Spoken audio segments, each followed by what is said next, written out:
واشک میں محکمہ جنگلات برائے نام رہ گئے۔ محکمہ جنگلات کا قائم کردہ نرسری تباہی کا شکار ہے۔ نرسری میں کوئی پھول، درخت وغیرہ نہیں، جو نمائش کی حد تک محدود ہو کر رہ گئی ہیں۔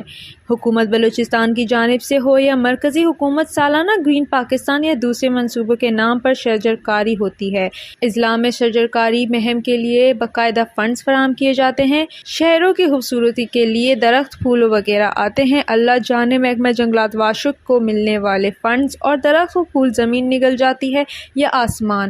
واشک میں محکمہ جنگلات کی جانب سے ان چیزوں کا کوئی نام و نشان نہیں ہے۔ واشک میں بننے والے سڑکوں کے کنارے اور سرکاری دفاتر میں بھی محکمہ جنگلات کے شجرکاری دور دور تک نظر نہیں آتے ہیں، اور واشک کے شہری بھی محکمہ جنگلات سے مستفید نہیں، جبکہ دفتر ویران ہے، آفیسر سیر و سپاٹوں میں مصروف، ضلعی ہیڈ کوارٹر سے غائب ہے۔ واشک کے سماجی حلقوں نے حکومت بلوچستان کی ذمہ داریاں واشک میں محکمہ جنگلات کی تباہی اور ناقص کارکردگی کا فوری نوٹس لینے کا مطالبہ کر لیا ہے۔ وش نیوز، واشک۔